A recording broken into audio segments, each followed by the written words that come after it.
Hey, everybody. Before we begin this week's episode, we wanted to give you a heads up that towards the end of the show, we have a brief segment where we discuss a scene from the Star Trek Original Series episode that we'll be talking about today that involves sexual assault. We wanted to be sensitive to our listeners about that subject matter. We don't get into any graphic detail or anything like that, and it's a fairly brief segment, but we did want to give you a heads up. Thanks, and enjoy the show.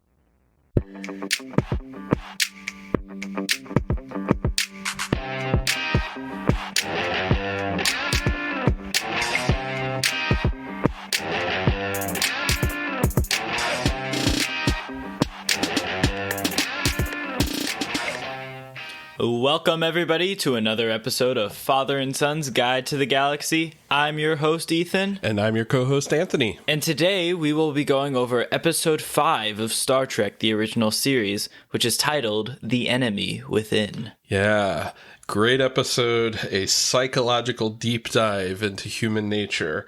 So at the beginning of the episode, some of the crew are down on a planet doing a geological exploration.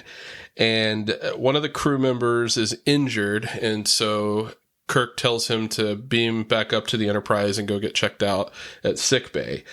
And so Mr. Scott in the transporter room beams this crewman up, and there seems to be some issue with the transporter, but it ends up working, and the guy materializes on board the Enterprise. But Mr. Scott notices that there's like some dust on the guy's uniform of some ore samples, and he posits that maybe that's the reason that the transporter was acting a little funky. And after that, Kirk goes to beam up, and when he materializes in the transporter room, he's kind of like disoriented. He seems to have a headache. And so Scotty sees that, and he said, let's go see Dr. McCoy. So Scotty leaves with him to take him to sickbay. And so nobody's in the transporter room. And then shortly after that, another Captain Kirk materializes in the transporter room. But this Captain Kirk is clearly very evil. We'll call him the bad Captain Kirk or the evil Captain Kirk. And so he leaves and goes off to start doing bad stuff on the ship, which we'll get to in a minute. And then after that, an alien dog that was found on the planet, it looks like a dog. It was a real dog, but they made it kind of look like an alien. And so it's native to the planet that they were doing this geological exploration on. They wanted to beam the dog up to the Enterprise. And it ends up that two dogs get beamed up to the Enterprise. The dog splits. And one of the dogs is very sweet and kind of docile, and the other's clearly very aggressive and vicious. And so Scotty theorizes that the transporter malfunction is what caused the split of the dogs. And so we now have two of the same dog with opposite personalities, so to speak. And of course, nobody knows at this point that evil Kirk or bad Kirk is on the ship. And so evil Kirk begins behaving badly. He's very aggressive, and he actually tries to sexually assault Yeoman Rand. She ends up getting free, scratching his face. And then eventually good Kirk and Spock and McCoy figure out what has happened, that there's this other version, alternate version of Kirk on the ship. But in the meantime, as they're trying to decide how to deal with this problem, the good Kirk is kind of indecisive and weak, and he can't seem to make command decisions. Yeah, so then in the meantime, the away team that was on the planet, they end up not transporting them back to prevent future incidents with the transport that would like split them again, and it would be a bunch of chaos and trouble for the Enterprise. So they tell them to stay down there. But the problem is that this planet, when it gets dark, will reach about 120 degrees below zero. And so now, in addition to finding the bad Kirk and like figuring out what's going on with good Kirk, they are also on a race against time to fix the transporter to get the away team back on the Enterprise. So then while they're doing that, Scotty ends up believing he's fixed the transporter and has found out a way to merge the dog back together, as well as good and evil Kirk. And so then Scotty decides to go and test it on the dogs first, but then the dogs end up dying, and then Spock theorizes that the dogs died of shock because they didn't have a logical explanation for what was happening. And Dr. McCoy was saying we should do an autopsy first to see if there was a malfunction that in the transporter that killed them. Eventually, after some debating in between Spock and Dr. McCoy, they tell Captain Kirk it's his choice whether you want to go through with this or wait a little longer to see if it was a transporter cause of death and not just shock from the dog not knowing what was going on. Right, which would possibly risk the death of the away team if he waited too long. Yeah, so the indecisive Kirk, the good Kirk, is left with a really big and important choice. So that was a very interesting scene, especially because he was agreeing with both sides at the same time while they were trying to convince him which one to do. So then good Kirk ends up making the choice that he wants to go through with the transporter thing. So he goes and finds bad Kirk, who they had found previously, and had managed to restrain him to sickbay with like the physical restraints, because they didn't know if they would be able to put him on like a drug or something to keep him under. So then he's talking with Bad Kirk for a bit, and Bad Kirk eventually agrees, but then he goes and attacks Good Kirk and then tries to impersonate Good Kirk, which then leads to him taking over the bridge. And then there's this whole conflict in between Good Kirk and Evil Kirk on the bridge of who's the real one, a classic clone thing that happens. Nobody knows which one's the original. So then finally, Good Kirk manages to convince Bad Kirk that they aren't whole without each other, because you can't be human without the bad things about yourself. So Bad Kirk reluctantly agrees after some convincing that he will still live through the regular Kirk when they are merged back together. So eventually they get them together and they merge them through the transporter, and Spock's theory that the dog died through shock was correct and Kirk is back to normal. And they manage to beam up the OA team, and Dr. McCoy says a line about how they have severe exposure and hypothermia, but they'll live. Yeah. So pretty interesting episode, I thought. Obviously, it seems to have been inspired by the classic novel Dr. Jekyll and Mr. Hyde by Robert Louis Stevenson. There's a lot of this Jekyll and Hyde thing going on throughout the episode. And it explores this idea of duality in human nature. What was your take on that theme and how they addressed it? I just thought it was really interesting how they addressed the theme of, like, you can't be all good to be, like, actually able to execute things. Like, Kirk's issue, when it was just the good Kirk, he lost his ability to command a crew properly. He was indecisive. He couldn't make the choices. But his so-called evil counterpart was extremely decisive and could make quick choices. And it just showed that he needed his quote-unquote evil side to be whole and to be able to function properly in society.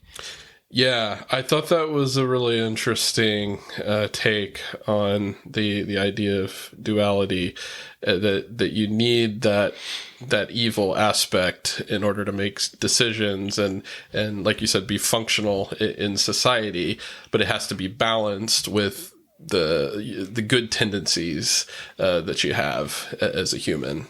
Yeah, and that was one thing I thought they explained pretty well. Was the negative side of Kirk was extremely impulsive, and that made the positive side of Kirk's job mainly to, like, keep the impulsive side under control so it could be managed in such a way to be useful. Right. And Kirk's split, if you will, was kind of a literal interpretation of the internal conflict that each of us has, right? Because each of us deals with different aspects of emotion, and we have tendencies to maybe be impulsive or aggressive or mean, but we also have tendencies to be good and kind and compassionate. And sometimes that's a real wrestle. Sometimes, for example, people dealing with mental health issues, that can be a real challenge, right? To try to deal with those polar opposites, pulling you from one extreme to the other. What did you think about this idea that good and bad are necessary aspects of humanity? Do you agree with that? Well, I mean, yeah, I can agree with that, because I can't really think of any human being that I know that would have like zero good or zero bad in them. Like, even the worst person you could possibly think of probably had some form of good in them, because that's just what humanity is that sort of balance in between good and evil. And sometimes it sways more one way than the other, but you can't be human if you don't have the aspects of being both good and bad.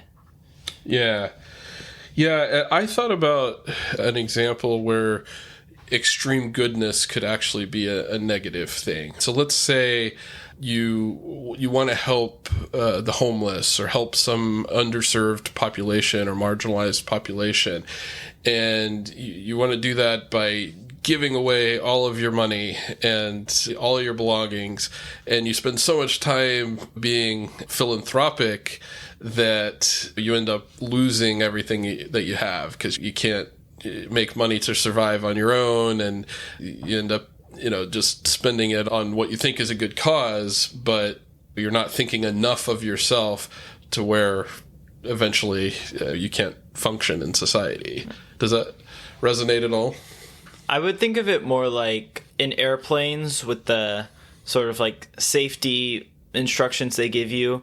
And if they tell you to like put those masks on in the plane, they tell you put yours on first before you put on anyone else. Because if you don't put yours on, but you start putting it on other people, you're more likely to pass out, and then you can't help people. Yeah, that's a really good analogy there.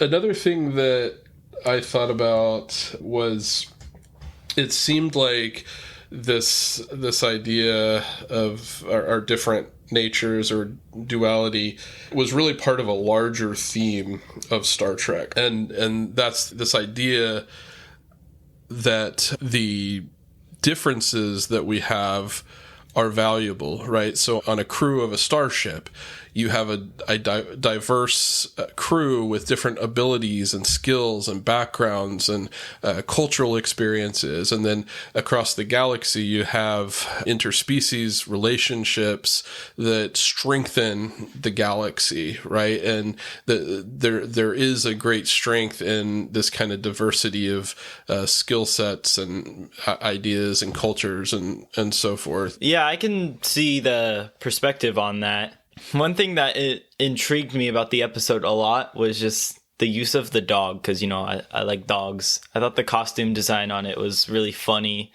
because you could visibly see that it had the face of a dog, and it acted like a dog, and it sounded like a dog, but then it had this really weird like tail and like a lion's mane. It was really funny. Yeah, that was kind of cute.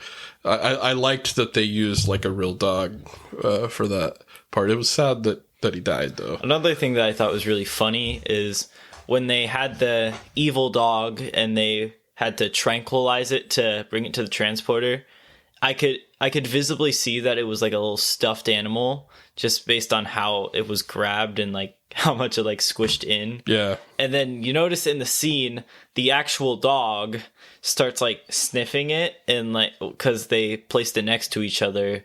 So he's kind of like sniffing it, and he's like, what is this? So it was just a really funny little thing I noticed. For sure. Transporter malfunctioning as a plot device. I wondered if that was kind of a metaphor for us, like when we malfunction, with our own emotions or dual natures. If one part of us is too dominant versus the other, like we were just talking about a minute ago, did that strike you at all as maybe symbolic of our own dysfunction of humanity? Yeah, I think that makes a lot of sense, because there's just things in your life that go wrong, and then you have this mental stimulus, like things tend to shut down sometimes, and you lose some rational thought, your emotions take over, and sometimes you have more emotions take over than others would. Like if you're frustrated about something, your anger is gonna take over, and unless you know how to properly cope with that, your anger is gonna have some kind of outbreak depending on how bad the cause was. Yeah. What role does our intellect play in all of this? When it comes to the intellect, I would say there's times in like mental crisis and your emotions are just like completely taken over. If you're able to take a step back, a deep breath, and like start trying to think rationally about things, that's what kind of tames the emotions, and brings you back to a state of normalcy in a way. Right. And Spock in the episode kind of touches on that idea, right? Because he says he has his own dual nature, being half human and half Vulcan, and those two halves are battling with each other, but he says he can control it through his intellect. And so his use of logic is what allows him to kind of keep the extreme human emotions at bay, but also continue to be compassionate and thoughtful and a good person. Yeah.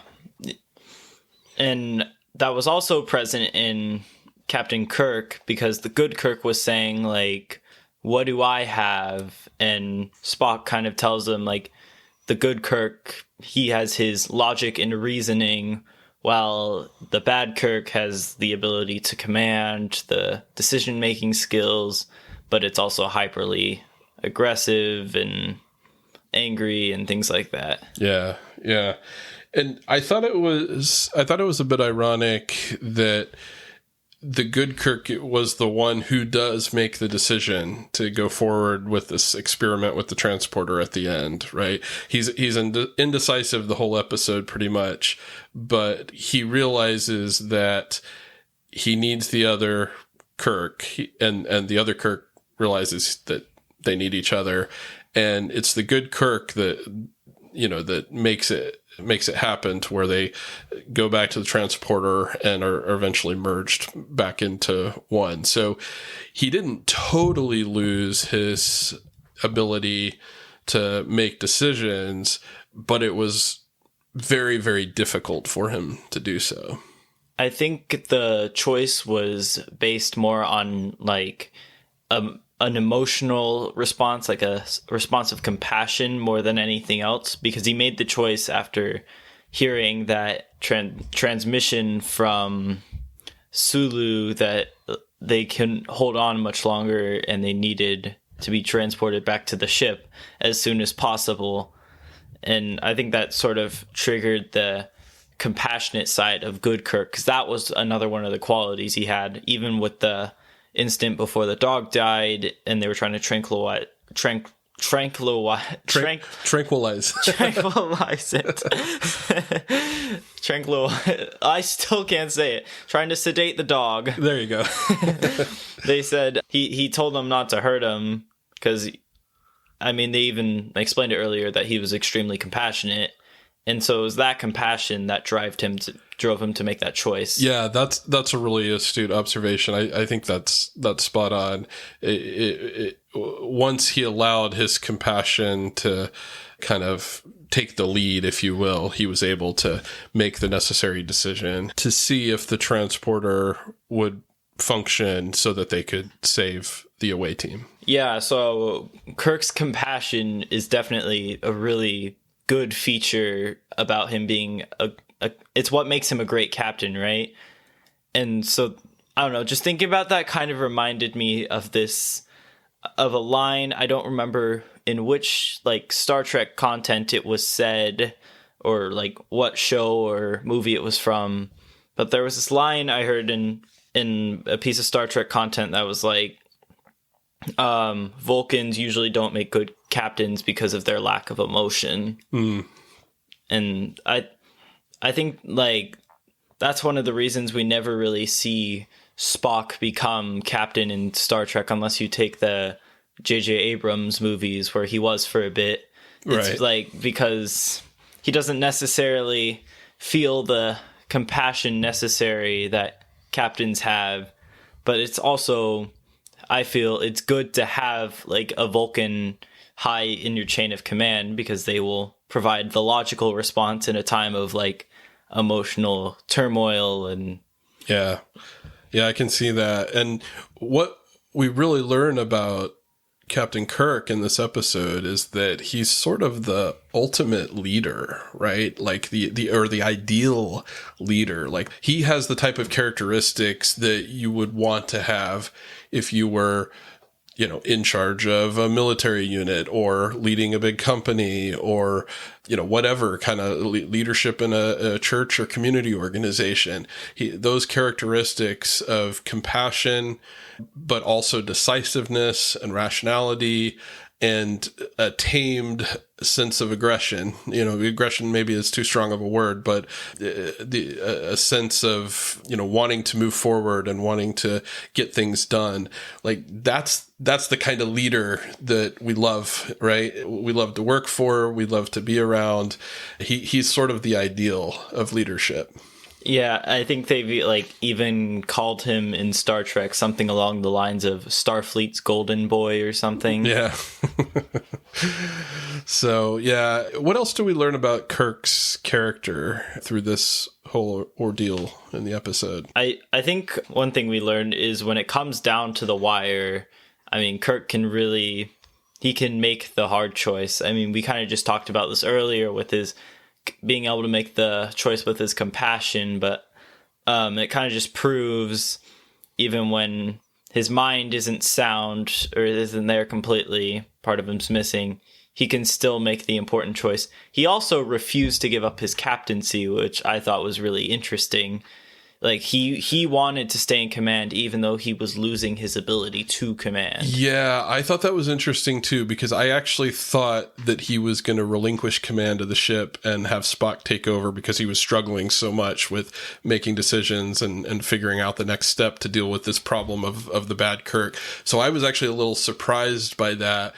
And I think it just drives home that point that Captain Kirk is the real deal when it comes to leadership and being in charge. Like he's the one that you want to be your captain to get you through the hard times. And he understands that about himself, right? And he understands even when he was in this vulnerable state and feeling indecisive and all that, he understood the weight of that responsibility. We've talked about that in other episodes, I think, the weight of taking care of his crew and making sure that everybody's safe and that they're being successful in their missions and all that. Yeah. So one other aspect that I thought it was interesting to explore was there was the scene in the episode that we mentioned where evil Kirk goes into Yeoman Rand's quarters. And at first she's like kind of surprised to see him. She doesn't realize that it's bad Kirk. She thinks it's the real Kirk, right? And then he gets really aggressive with her and he basically starts to try to rape her, and she's able to get out of it. I think she scratched his face and he, reacted to that, and she jumped up and was able to get out of the situation. Thank goodness. And then later when she's telling McCoy and Spock and the good Kirk what happened, thinking that the good Kirk was the one that tried to assault her, she was met with a little bit of skepticism, right? Mm-hmm. And I wonder if that same storyline was shot today in 2024, how would that be different with our kind of modern sensibilities, our more progressive understanding of the issues that women face in the workplace and in other parts of life, the pervasiveness of sexual assault in particular. How if at all would that be different if it was shot today? Yeah, one thing I found interesting about the whole interaction, like afterwards with the aftermath, is she went to the superiors, but they also had Kirk in the room when they weren't aware that evil Kirk existed yet. So that kind of just struck me as a little bit odd in that scene. That she went to her superiors? No, not that she went to her superiors. The fact that Kirk was in the room listening in on it. Yeah.